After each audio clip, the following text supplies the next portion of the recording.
लंकापति रावण, जिसे त्रिलोक विजेता कहा जाता था, उसकी शक्ति, विद्या और भक्ति की कथाएं प्रसिद्ध हैं। लेकिन क्या वह सच में शिव भक्त था? यह एक रहस्य है जिसके कई पहलू हैं। रावण का जन्म महर्षि विश्रवा और राक्षसी कैकसी के पुत्र के रूप में हुआ था। वह बचपन से ही अत्यंत बुद्धिमान और शक्ति का पुंज था। जब उसने कठोर तपस्या कर ब्रह्मा से अजेयता का वरदान प्राप्त किया तो उसने स्वयं को त्रिलोक विजेता मान लिया। लेकिन उसकी शिव भक्ति भी उतनी ही प्रसिद्ध है। रावण ने कैलाश पर्वत पर जाकर भगवान शिव की उपासना की। कहते हैं कि उसने शिव को प्रसन्न करने के लिए अपने सिर और भुजाओं की आहुति देने का संकल्प लिया था। जब उसने अपना सिर काटकर अर्पित किया तो शिवजी प्रसन्न हुए और उसे 10 सिरों का वरदान दिया।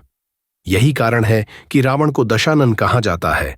रावण की भक्ति सच्ची थी, लेकिन उसमें अभिमान आ गया था। एक बार उसने अपने बल पर कैलाश पर्वत को उठाने का प्रयास किया। जब उसने पर्वत को उठाया तो भगवान शिव ने अपने अंगूठे से उसे दबा दिया। रावण पीड़ा से चिल्लाया और अपनी भूल समझी। उसने वहीं शिव स्तुति गाकर भगवान को प्रसन्न किया, जिसके परिणाम स्वरूप शिव ने उसे चंद्रहास नामक दिव्य खड्ग प्रदान किया। जब रावण ने माता सीता का हरण किया और श्रीराम से युद्ध किया, तब भगवान शिव ने यह सब माया रूप में देखा। रावण ने शिवलिंग की स्थापना कर उसे पूजने का प्रयास किया, लेकिन उसके मन में अहंकार था।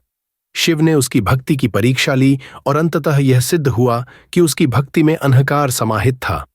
रामेश्वरम में जब श्रीराम ने शिवलिंग की स्थापना की और सच्चे मन से शिव की उपासना की, तो शिवजी स्वयं प्रकट हुए और राम को विजय का आशीर्वाद दिया। यह प्रमाण था कि सच्ची भक्ति वही होती है जिसमें समर्पण और अहंकार का त्याग हो। रावण शिव का भक्त था, लेकिन उसकी भक्ति में अहंकार भी था। उसकी शक्ति और ज्ञान के बावजूद उसका अभिमान ही उसके पतन का कारण बना। सच्ची भक्ति वही होती है जिसमें निःस्वार्थ प्रेम और समर्पण हो, न कि शक्ति का प्रदर्शन।